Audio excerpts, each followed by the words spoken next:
Our next guest argues that allowing China access to advanced chips puts national security and the American AI industry at risk. Joining us right now is chip war author Chris Miller.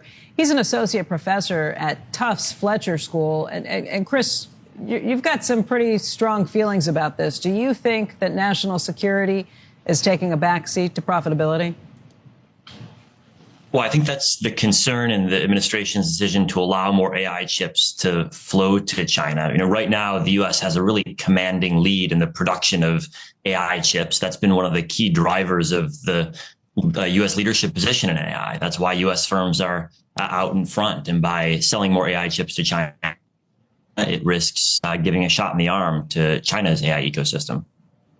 China has had an interesting response to some of the chips that they've been allowed to purchase. The H20 chips, they basically said we don't want. And even in the instance of some of these chips, they're saying if Chinese companies want to buy these chips, they're going to have to make the argument to the government there why they're buying those chips instead of ones that are made domestically. What does that tell you?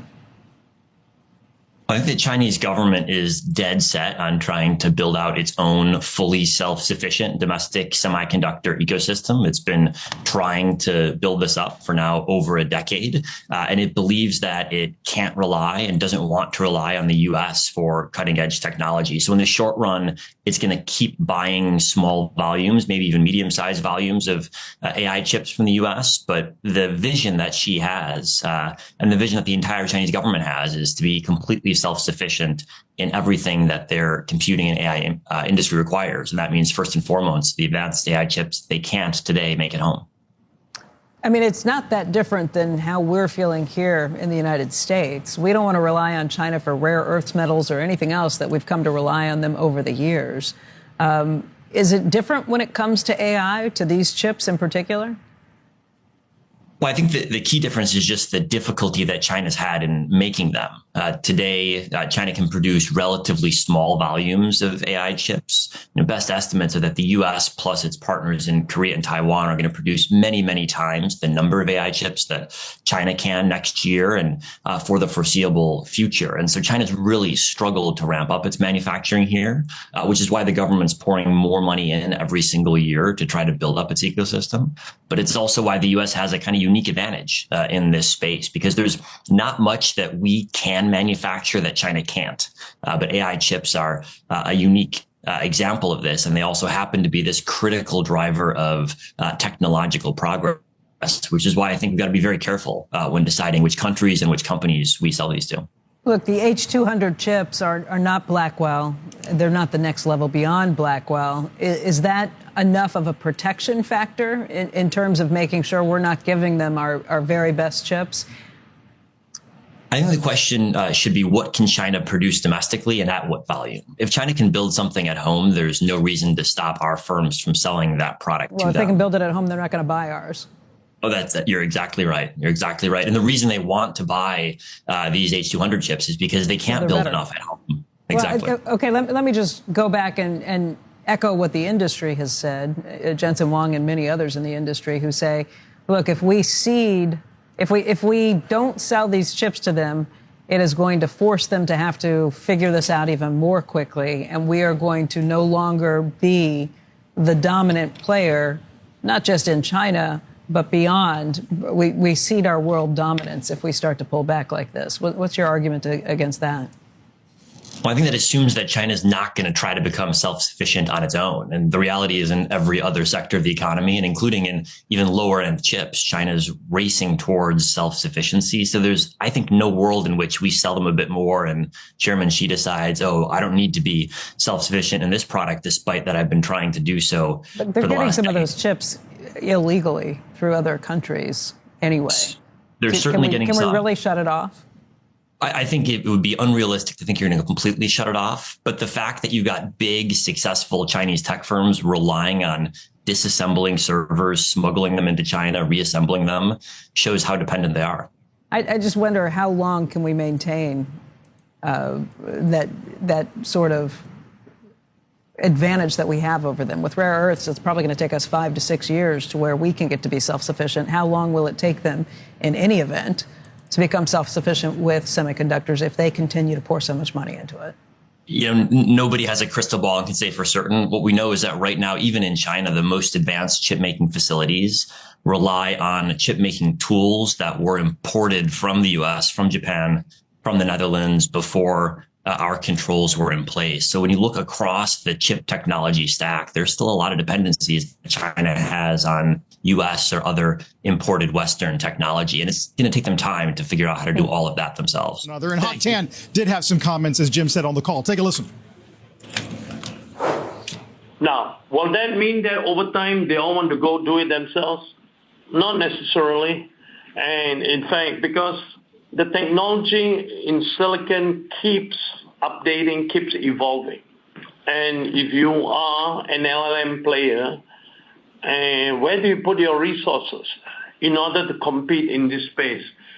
Especially when you have to compete at the end of the day against merchant GPU, who are not slowing down in their rate of evolution. So I see that as this concept of customer tooling is an overblown hypothesis, which frankly, I don't think will happen. Okay, what he's saying in English. Revere this man. Oh my God, yes. I mean, it's almost $2 trillion company. Yeah. What he's saying is, look, NVIDIA continues to advance things. You can go with NVIDIA. It's expensive. You can go with your own, make your own. It's really expensive because you got to update every year. Or you can use us. And we're the bargain. And he's right. I mean, these are things that are cut and dry. Like if we had Jensen here, we'd say, yeah, man of the year at Financial Times. Yes. If we had Jensen here, we'd say, yeah, well, that's, you can go with him if you want to. But what happens when we unveil the Vera Rubin? By the way, people aren't talking about the Vera Rubin or the Richard Feynman. These chips are what's going to make it so that they reason.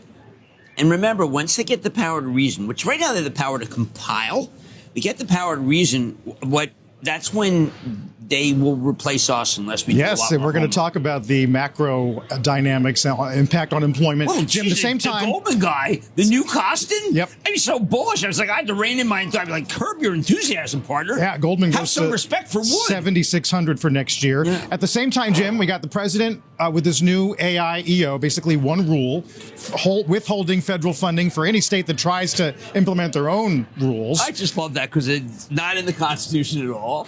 Once again, what you think that the Attorney General is going to say, Mr. President, that's not in the Constitution. It must be great to be president when you kind of just say what you want to say and the Constitution doesn't constrain you. Now, it doesn't constrain you because there's not someone saying that's not really part of the Commerce Clause, Mr. President. Well, I think the courts will constrain you, and they have constrained Well, him. they do have a couple of guys in that court. They got that guy Gorsuch. He's like a thinking Republican. Not that they're not things. It's just, he's not an ideologue. He's looking at case by case, and that's your worst nightmare for a president who's trying to get whatever way he wants. Right. Meantime, NVIDIA, there's a report out today considering ramping production of the H200 to meet demand in China, which apparently there's plenty of. Well, that's my story, and they finally went with it. Oh, that's good. Yeah. I mean, I've been saying this, and people are like, no, Jim, didn't you know that they didn't want it? Okay, so do you think that Jensen Huang says, I'm going to bargain with the president, put all my chips on the table, give them 25% surcharge because the Chinese don't want it? Jensen's you don't get your company to be a $5 trillion company by being stupid. Jensen has the customers. Oh, by the way, and then we see that ByteDance, well, they have to check with the government. They are the government. That's the whole point. Yes. Then the other wrinkle, Jim, are data centers. This city in Arizona, a Phoenix suburb, rejects a data center. Evercore yesterday with a report on how MAGA opposition to AI in general and sort of progressive worries about data center, energy costs and all that are combining. And they think next year there might be some policy speed bumps in AI development. It could happen, but there's them. But Patty Poppy, who does a great job at PG&E, has done unbelievable work, which shows you how much the cost of electricity goes down when a data center comes. Unassailable, great work by a person who is so much more rigorous than these analysts. Comes down for whom? For the townspeople. Well, why would that happen? Because these guys pay more. They pay more than their fair share. They subsidize the rest of the town. Then why would utility costs in data center heavy states be up 30%? Because those states did not negotiate correctly. And they should go in and say, listen, we're charging you more. They wanted the business so badly, they gave it away. That's not what Patty Poppy wants to do. Some of these places just thought, you know what a boon for our country, what a boon for our state. But they forgot that you can't have them take advantage of your ratepayers. You have to shift it. It would have all done it, by the way. Right. But your point is that the utility rates are like doubling CPI in large part because of the strains on the grid for now. They have to go to the commissions and say, listen, we think that this is unfair. The commissions will go for them. The commissions take a little more time, but that's what will happen. I think 1/3 of the data centers will not be built. 1/3 of the data centers will not be built. Will not be Our built. Press releases. This is some work I did with Rusty Brazil from RBN because they keep track of the actual amount of equipment that's being bought, and it's just not nearly as great as the press release. Is that good or bad? Well, I think that I don't want them to have to spend less money on energy because it's dead weight loss for them. Yeah. Look, I think that the peak was when Microsoft wanted to open 3 Mile Island. I mean, that, and then you start hearing about data centers in space. Just cool it with the data center story. Let's see how hot these really do burn next go around. No, there was a lot of conjecture this week about how do you train an IT specialist to be an astronaut? What happens to motherboards when they undergo radiation? Well, this is like when someone said if everyone adopts the GOP-1s, it's going to be great for the airlines because they won't have as much weight on it. I mean, honestly, we have to. We had that discussion once. No, it was like a substantive discussion about lunacy. Actually, we have some more detail from Oracle. Seema Modi joining us with a statement from the company. Seema. Kelly, we were just talking about this story. Oracle spokesperson is refuting the Bloomberg story that Oracle is delaying some of the data centers it is developing for OpenAI.